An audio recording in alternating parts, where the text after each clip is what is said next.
Welcome to little star.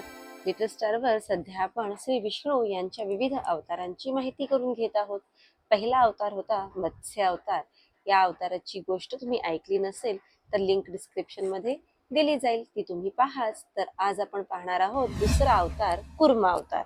तर भगवान विष्णू यांना कूर्म अवतार म्हणजेच अर्धा कासव आणि अर्धा मानव असा अवतार घेण्याची गरज का पडली याबद्दलची गोष्ट आज आपण पाहणार आहोत. कूर्म म्हणजे कासव. तर श्री विष्णू यांचा दुसरा अवतार होता कूर्म अवतार. महर्षी दुर्वासा ऋषी तुम्हाला माहिती असतीलच, हे त्यांच्या तापट स्वभावासाठी खूप प्रसिद्ध होते. तसेच ते खूप ज्ञानी तपस्वी देखील होते. त्यांनी इंद्रदेवतांना एक माळ भेट म्हणून दिली होती, परंतु इंद्रदेवांनी त्यांचा अपमान केला आणि दुर्वासा ऋषी चिडले. मग आता त्यांच्या शापामुळे स्वर्गातून ऐश्वर्य, समृद्धी या सगळ्या शुभ गोष्टींचा अंत झाला, अशी पौराणिक कथा आहे. तर या कथेनुसार या सर्व गोष्टी पुन्हा मिळवण्यासाठी श्री विष्णूंकडे सर्व देव पोहोचले.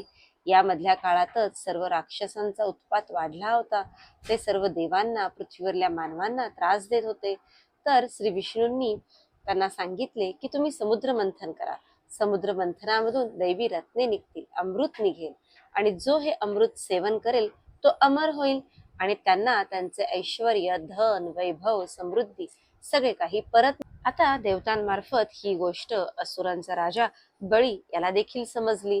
तर ते देखील अमृत आणि दिव्यरत्ने ऐकून समुद्र मंथनासाठी सगळे तयार झाले. आता या समुद्र मंथनासाठी कशाचा बरं वापर करायचा, तर वासुकी नाग ज्याच्यावर साक्षात विष्णू विराजमान असतात आणि मंदार पर्वत समुद्र मंथनासाठी निवडले गेले. समुद्र मंथन करताना मंदार पर्वत जेव्हा समुद्रात उभा राहिला तेव्हा समुद्राकडून तो खचला जाऊ लागला आणि याच्यासाठीच विष्णूंनी कूर्म अवतार घेऊन साक्षात तो मंदार पर्वत स्वतःच्या पाठीवर म्हणजे कासवाच्या कवचावर बसवला आणि मग त्यावर वासुकी नाग गुंडाळून समुद्र मंथनाची सुरुवात झाली. अशा रीतीने समुद्र मंथन करण्यासाठी श्री विष्णूंनी कूर्म अवतार घेतला आणि या समुद्र मंथनातून एकूण 14 रत्न बाहेर आली. तर असा होता हा कूर्म अवतार. ज्या कूर्म अवतारामुळे समुद्र मंथनातून देव आणि दानवांना रत्नांची प्राप्ती झाली आणि समुद्र, पृथ्वी, पर्वत या सर्वांना वाचवण्यासाठी देवाने घेतलेला कासवाचा अवतार म्हणजेच कूर्म अवतार. आणि याच समुद्र मंथनातून आलेल्या विविध रत्नांबद्दल आपण या गोष्टीत थोडीशी माहिती घेणार आहोत.